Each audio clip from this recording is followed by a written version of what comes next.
everyone, it's a pleasure to see you again here on the In Solidum Lawyers channel. If it's your first time with us, I extend a warm welcome to you.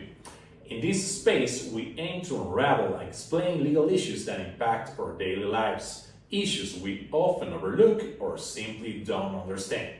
Today, we're diving deep into the world of economic crimes. Yes, those illicit acts that impact not just individuals but also businesses, markets, and ultimately our economy as a whole.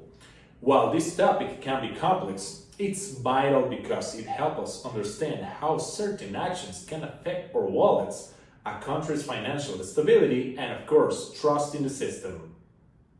So, if you ever wonder how these crimes work, their impact, or you just want to be more informed, this is the video for you. Grab your favorite beverage, get comfortable, and join us in this journey through the fascinating and sometimes complicated world of economic crimes. Are you ready? Let's dive in.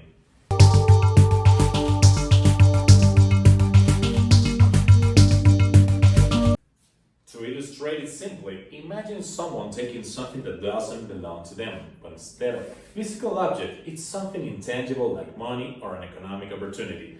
That, in essence, is an economic crime.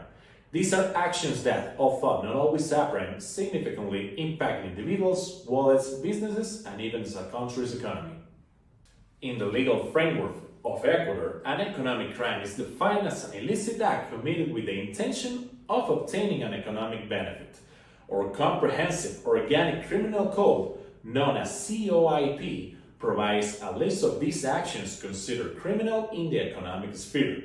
Within this code, you'll find everything from frauds and scams to more complex crimes related to financial manipulation or money laundering.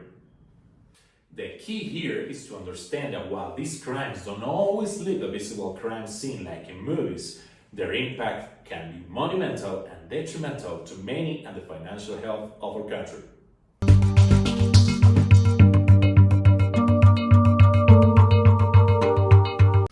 Let's break it down.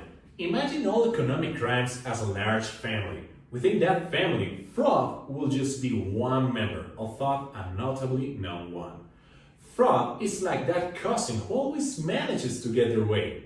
It involves deceptive actions or manipulation with a clear goal of obtaining an undue benefit. This can be something like selling a fake product or manipulating financial documents. But while fraud is one of the more popular crimes in this family, it's not the only one. Economic crimes are an umbrella term under which a variety of illicit acts seeking economic benefit are grouped. So while fraud is undoubtedly an economic crime, there are many other siblings in this family, such as tax evasion, money laundering, or insider trading. To sum it up, all frauds are economic crimes, but not all economic crimes are frauds. It's like saying all dogs are animals, but not all animals are dogs.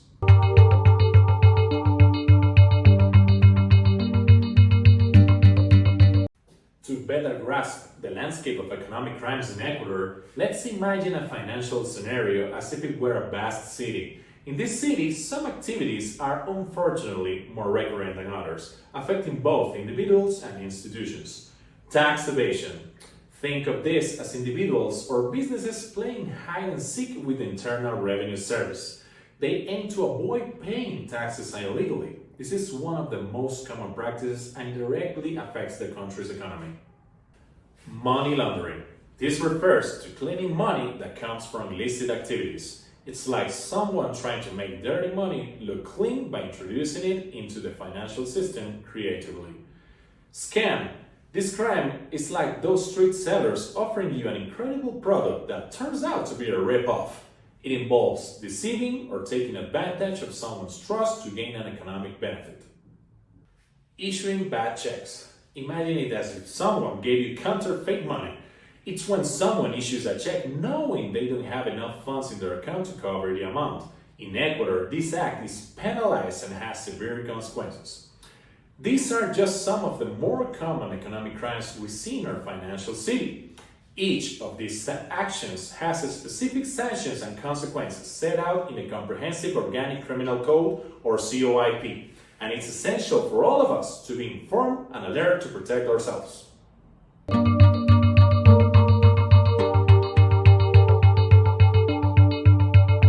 The legal repercussions of economic crimes in Ecuador are vast and varied, designed to punish and deter those who try to undermine our economy. Imagine that there's a justice scale, and on each level of this scale, there are different punishments for different crimes. Money laundering. We're talking about a serious offense here, one that impacts not just individuals, but the country's financial and economic system. If someone is found guilty of money laundering in Ecuador, they could face up to 13 years behind bars. It's one of the most severely punished economic crimes. Tax evasion. This crime can be a bit more sly. Some might think that evading taxes is a kind of cat and mouse game with the Internal Revenue Service, but the reality is that the consequences can be significant. Penalties start with financial fines, but in more serious cases, when the evaded amounts are truly high, it can also mean prison time. These are just two examples, but it's important to remember that every economic crime has its own set of sanctions, all detailed in our Comprehensive Organic Criminal Code, or COIP. So if you're thinking about starting a business or making a financial transaction, it's always advisable to inform and act within the law. And if you ever find yourself in a confusing or delicate situation, it's always good to consult a legal expert. Remember, it's better to be safe than sorry.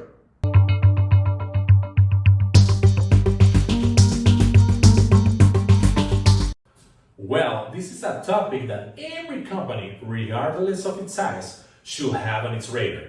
Preventing economic crimes is not just about protecting finances, but also safeguarding the company's regulation and integrity. Internal control systems. These are like the company's immune system. They detect and prevent financial irregularities. Make sure these systems are well structured and updated. Regular audits. Think of it as a regular health check for your company. An external audit can identify vulnerable areas that you might not have noticed and give recommendations to strengthen them. Staff training. Education is key. If everyone on your team understands the importance of business ethics and can identify potential threats, you'll be much better prepared to prevent crimes. Investing in training is investing in safety. Stay updated. Laws and regulations change. That's why it's essential to keep up and make sure all company processes align with current regulations in Ecuador. And, of course, if you ever notice any warning signs of suspicious activity, don't hesitate to report it to the appropriate authorities. Transparency and proactivity are allies in the fight against economic crimes. Lastly, if you own a business or are in charge of one, take a moment to reflect. Are you doing everything you can to protect yourself against these crimes? If you're not sure, it's always a good time to start.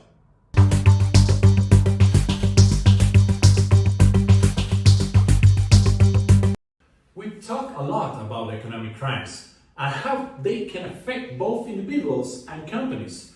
As you probably noticed, it's a broad and often complicated field. We're discussing the intersection of finance, ethics, and law. And here is where precision and knowledge are vital. In our experience at In Solidum Lawyers, we've seen how a lack of information or not having proper guidance can have severe consequences. We're just not talking about legal penalties, but the impact on reputation and trust, essential aspects for any individual or company. That's why our top recommendation is always to be informed and get the right advice. If you feel there are gray areas or places where you're unsure about economic legislation, it's better to act now than regret it later. If you have more questions, concerns, or simply want to learn more about this and other legal topics, we're here to help. Don't hesitate to contact us at In Solidum Lawyers. We'll be delighted to support you. Until the next video, take care.